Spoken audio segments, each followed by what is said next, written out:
Dawno, dawno temu, bo w latach 70., George Lucas chciał zrobić film w stylu Flasha Gordona. Nikt nie chciał mu dać pieniędzy na takie bzdury. Na szczęście spotkał na swej drodze wielu życzliwych ludzi, którzy mu pomogli przerobić jego pomysły na coś zrozumiałego i sypnęli groszem. Ostatecznie prosta fabuła i fantastyczne wizualia Gwiezdnych Wojen trafiły do olbrzymiej liczby ludzi i stały się jednym z najważniejszych zjawisk popkulturowych w ogóle, ugruntowane przez legendarne Imperium kontratakuje. Trzeci film, Powrót Jedi, nie zdążył zepsuć niczego na tyle, by ludzie stracili zainteresowanie marką i cała lawina książek, gier, zabawek itd. Sunęła z niepowstrzymaną siłą. Jednak Powrót Jedi miał premierę w 1983 roku i jakoś w połowie lat 90. zaczęto się zastanawiać, czy ludzie są jeszcze zainteresowani Gwiezdnymi Wojnami na tyle, by opłacało się inwestować w produkcję nowych filmów i stąd płatne badanie fokusowe, projekt Shadows of the Empire. A przynajmniej ja tak sądzę, bo oficjalnie chciano wzbudzić zainteresowanie przed nowymi filmami z serii, o których jednak jeszcze w tamtym czasie wiedziano bardzo niewiele. W każdym razie oprócz książki, komiksów, ścieżki dźwiękowej ilustrującej wydarzenia z książki i różnych śmieci typu zabawki czy karty, powstała jeszcze gra Shadows of the Empire na nieznany jeszcze wtedy, zapowiadany na cudowny sprzęt Nintendo 64. Gra rodziła się w bólach i nie zdążyła na premierę samej konsoli w Stanach Zjednoczonych, ostatecznie wychodząc na gwiazdkę 1996 roku. Porównanie zjawiska o nazwie Gwiezdne Wojny do religii nie jest bezpodstawne. Wiarę można podzielić na taką, gdzie ktoś naprawdę przeżywa wszystkie rytuały, angażuje się całym swoim sercem, i na wiarę społeczną, gdzie powtarzasz rytuały, bo wszyscy inni tak robią, jest to dla ciebie perfekcyjnie normalne, a odstępstwo od tej normy społecznej jest trudne do zaakceptowania. Mój pierwszy kontakt z Gwiezdnymi Wojnami miał miejsce wtedy, gdy mój ojciec oglądał te filmy ponownie na kasecie wideo, bo załapał się jeszcze na premiery kinowe. Miałem wtedy bardzo mało lat i równie mało te filmy rozumiałem, ale zapamiętałem efekty specjalne. Pokraczne roboty, śmiesznie przebrane małe ludziki, gigantyczne pojazdy i statki kosmiczne. Później przyszły gry i Gwiezdne Wojny jako ich nieodłączna część, tak więc miałem stały kontakt z sagą, nawet niekoniecznie zdając sobie z tego sprawę. To była dla Nintendo ważna gra. Nawet na pudełku z moją konsolą szturmowiec jest nadrukowany tuż obok Mario. Odpowiada za nią LucasArts, studio deweloperskie założone jeszcze w 1982 roku przez samego George'a Lucasa, których najsłynniejsze produkcje to przygodówki point and click, The Secret of Monkey Island, Indiana Jones, no i oczywiście masa gier spod szyldu Gwiezdnych Wojen. Takie tytuły jak Dark Forces czy Outlaws dały twórcom doświadczenia, jeśli chodzi o kreowanie grafiki trójwymiarowej. Firma do tej pory koncentrująca się głównie na rynku PC-towym postanowiła coś stworzyć również na konsolę i tak pojawiło się w ich planach Nintendo 64. Shadows of the Empire zaczęło powstawać zanim architektura konsoli została dokończona i sporo rzeczy pozostawało w sferze eksperymentu i to w trakcie całej gry widać. Niektóre koncepty się sprawdziły, a inne nie. Graficznie gra według mnie zestarzała się bardzo. Ta gra nie wygląda dobrze nawet w zestawieniu z Turokiem, który swoją premierę miał kilka miesięcy później, a kolejne fale gier tylko ten dystans powiększały. Nawet tytuły startowe jak Wave Race czy Pilot Wings robiły większe wrażenie. Jednak Shadows of the Empire bardzo mocno nadrabia ten problem muzyką i klimatem. Muzyka to krótkie sample wycięte z albumu, który powstał przy okazji całego multimedialnego projektu, o obniżonej jakości i powtarzające się co kilkanaście sekund, ale jest to bodaj jedyna gra na Nintendo 64, która ma muzykę nagraną przez prawdziwą orkiestrę, a nie skomponowaną na syntezatorach. Mimo słabej jakości brzmią one fantastycznie. Miejscami są bardziej Star Warsowe niż kompozycje Johna Williamsa, że tak ośmielę się powiedzieć. Klimat jest tworzony właśnie przez tę muzykę, ale również przez odwzorowanie wielu obiektów znanych z filmów, robotów, pojazdów, scenerii i to stanowi drugi najmocniejszy punkt gry, bo tym najlepszym jest pierwszy etap.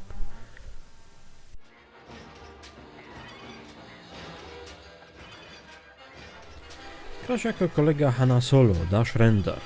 Ten osobnik również jest cwanym przemytnikiem, jego statek Outrider jest niemal identyczny z Millennium Falconem, a jego kolegą zamiast włochatego olbrzyma jest robot o imieniu Libo.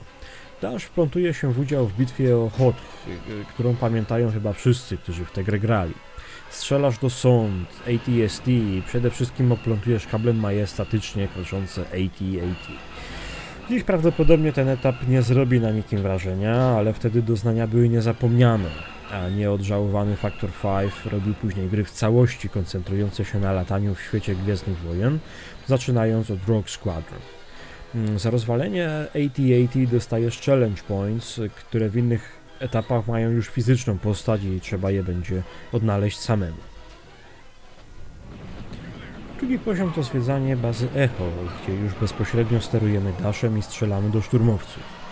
Najbardziej zapadającą w pamięć rzeczą jest możliwość uwolnienia 3 łampa z więzienia, a te cholerstwa są po pierwsze twarde, po drugie są w stanie cię zabić jednym lub 2 leniwymi machnięciami łapy. Etap ma swój klimat, który robią wielkie hale wykute w lodzie, jak również gigantyczne turbiny generatora, które musisz przemierzyć. W drodze powrotnej z turbin do statku jest rozpadający się lodowy korytarz oraz boss, AT-ST, którego musisz rozwalić na piechotę. A każdy, kto oglądał Mandalorianina, ten powinien wiedzieć, że nie jest to taka łatwa sprawa. Trzeci etap to poziom strzelany, czyli wraz z pomocą pola asteroidów musisz naklepać 60 TIE Fighterów i parę TIE Bomberów, z czym miałby problemy chyba sam Darth Vader. Etap ten jest prosty, krótki i nie zapada zbyt mocno w pamięć. Siedzisz w kabinie działka i strzelasz, nic więcej. Czwarty etap jest moim ulubionym. Akcja rozgrywa się na Ord Mantell, planecie złomowisku, gdzie szukamy robota i łowcę nagród, znanego z filmu IG-88, od którego chcemy się dowiedzieć, gdzie przebywa Boba Fett. Musimy skakać z wagonu na wagon pociągów przemierzających góry śmieci i syfu, a całości dopełnia nagląca muzyka. Skoki muszą być dość precyzyjne, inaczej lądujesz w rzece szarego łajna i giniesz od razu. Ponieważ jest to de facto autoscroller, nie ma czasu na zabawę i trzeba ruszać do przodu, inaczej też zginiesz. Na końcu przejażdżki czeka cię walka z IG-88, który ma własne plany i dodaje "And no one will stop me". Mimo że wszystkie scenki w grze są zrobione w formie kartonowych plansz, to ten fragment głęboko zapadł mi w pamięć i zawsze, gdy boss ma zacząć jakąś rozwałkę, to wracam pamięcią do tego fragmentu. Jakiś rok później powstał port gry na PC-ta z renderowanymi scenkami i głosami aktorów, jednak filmiki renderowane z lat 90. starzeją się dużo gorzej niż malowane plansze i choć recenzja gry w CD Action radośnie pastwiła się nad konsolowym pierwowzorem, to jednak według mnie czas zadziałał na korzyść plansz właśnie. Walka z IG-88 potrafi być dość straszna. Robot szaleje po całej arenie i w połączeniu z naszą nieuwagą może dość sprawnie znaleźć się za naszymi plecami. Walka z bliska oznacza, że dostaniemy serię z Pulse Cannon, która skosi nas w kilka sekund, a w walce dystansowej strzela w nas niefajnymi pociskami. Najlepsza taktyka to hit and run, czyli skopaj w długą. Niestety, jeśli chcesz zebrać też wszystkie challenge pointy, to musisz wykonywać literalnie samobójcze skoki do pieców, by je zebrać, co przy goniącym cię robocie mordercą robi się już całkiem stresujące. Plan B na tę walkę to biegać od przejścia do przejścia, co ogranicza IG-88 pole manewru i łatwiej jest przed nim uciec. Po ubiciu dziada jest jeszcze jedno kinowe zbliżenie na naszego bohatera.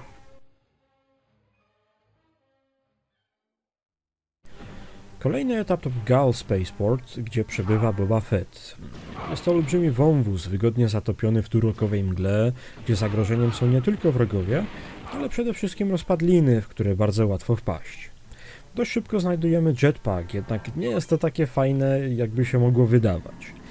Po pierwsze, to dziadostwo jest dość trudne w sterowaniu, po drugie, podobnie jak nasz podstawowy laser, musimy co jakiś czas lądować, by jego energia się zregenerowała. Twórcy wykorzystują to ograniczenie zarówno, by pokazać Ci gigantyczne hangary i wąwozy, które przygotowali i jest to bardzo fajne, oraz by ukryć kilka challenge pointów, do których dotrzesz jetpackiem na styk, a i to pod warunkiem, że wiesz, gdzie masz lecieć. Etap jest chyba najdłuższym w grze i sam jest podzielony na kilka sektorów, po których gra odcina Cię od wcześniejszej części i ładuje nowy kawałek poziomu. Po drodze czeka cię kolejna rozruba z AT-ST, ale mało kto o tym pamięta, bo na końcu idziesz korytarzami i strzelasz do szturmowców w bardzo filmowej sekwencji i jedziesz kolejną gigantyczną windą niczym w Monachium na walkę z nikim innym jak niezmiennie popularnym Boba Fettem, czyli tym kolesiem w hełmie.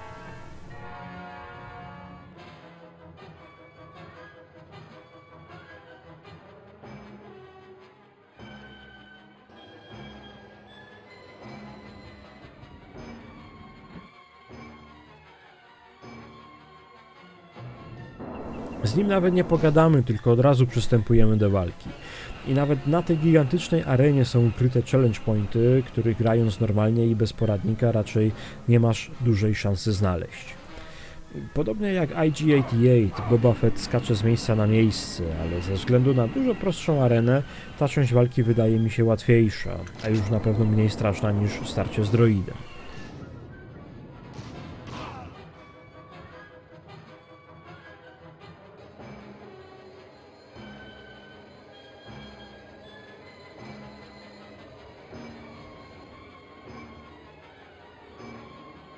Gdy łowca nagród dostanie odpowiednio duże bęcki, wsiada do swojego równie słynnego statku Slave One i zasypuje gradem laserów. I ogólnie jest bardzo trudny, o ile nie wylądujesz i nie zaczniesz tańczyć dookoła, dzięki czemu nawet cię nie draśnie.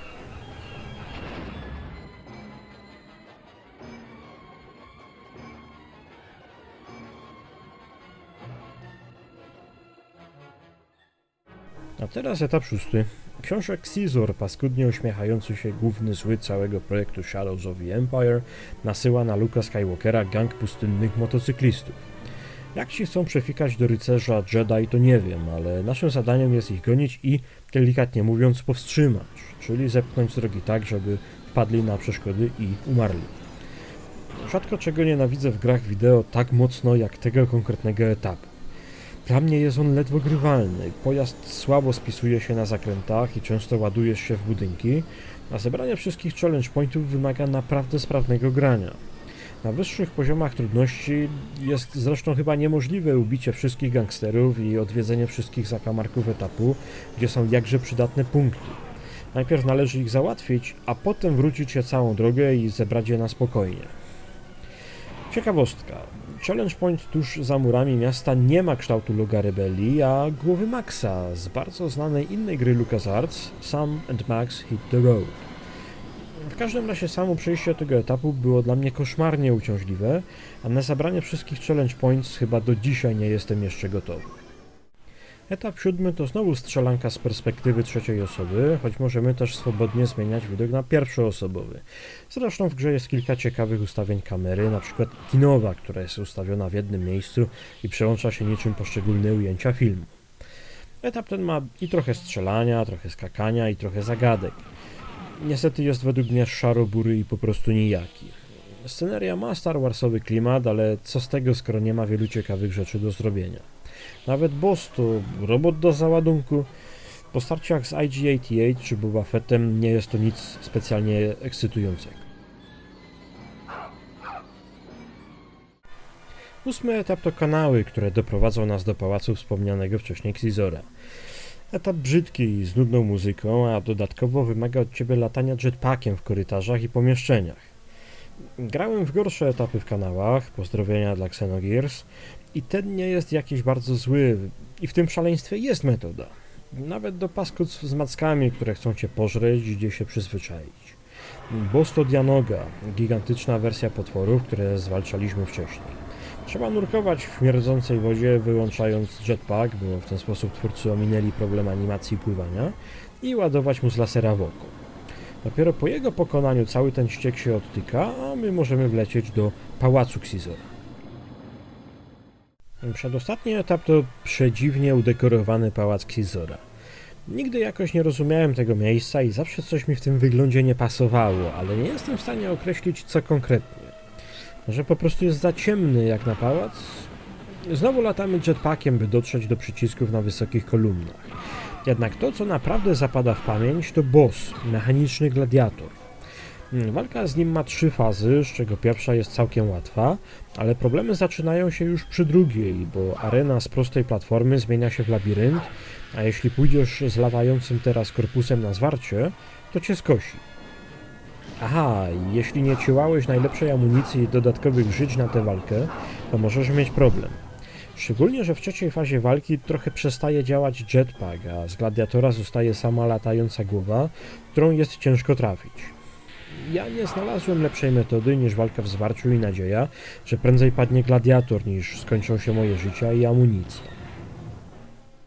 Choć ostatnie etapy trochę sflaczały, to jednak finałowy, czyli bitwa o Skyhook, bazę kosmiczną należącą do Xizora, zdecydowanie nadrabia. Na rozgrzewkę walczymy z myśliwcami na wzór etapu trzeciego, które będą próbowały wystrzelić w twoim kierunku bomby, które wyglądają jak wielkie zielone gluty. Po odstrzeleniu jakiejś 3-cyfrowej ilości do akcji wkracza trzeci gracz, imperialny niszczyciel, do którego wprawdzie można strzelać, ale nic się mu nie zrobi. Tak zaczyna się druga faza. Podczas gdy rebelia, imperium i siły Xizora walczą ze sobą, my musimy rozwalić działka na każdym z ramion stacji Skyhook. Chóralne zaśpiewy dudnią nam w uszach, a my musimy jeszcze wlecieć tunelem do środka i niszczyć segmenty reaktora, gdzie zbawienny jest przycisk odpowiadający za hamowanie pojazdu, bo inaczej nie jestem w stanie wyrobić się między przegrodami.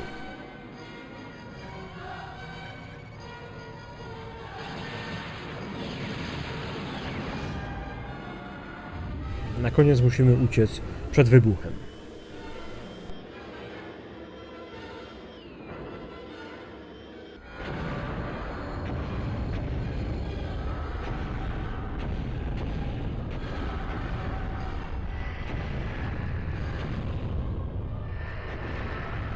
Jednak na samym końcu widzimy rozmowę, że naszemu bohaterowi, Dashowi Rendarowi, uciec się nie udało.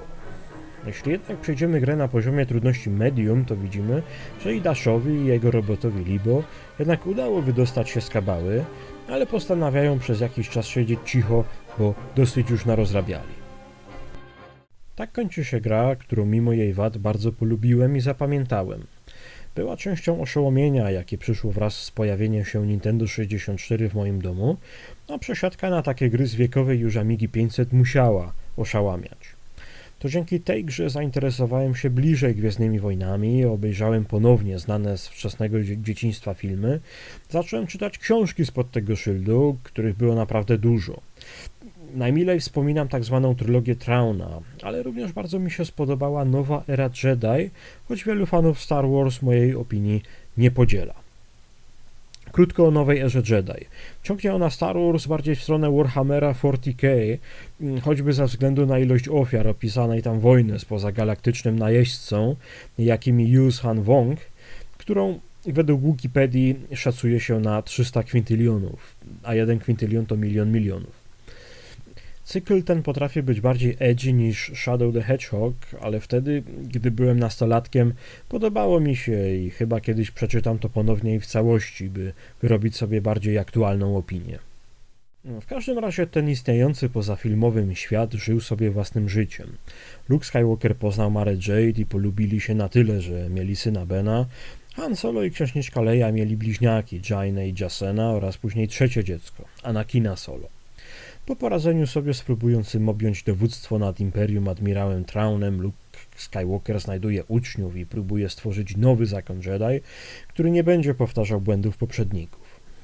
Te postacie i wydarzenia pojawiały się w różnych sagach książkowych, można je było również zobaczyć w grach wideo Jedi Knight, Jedi Outcast, Jedi Academy.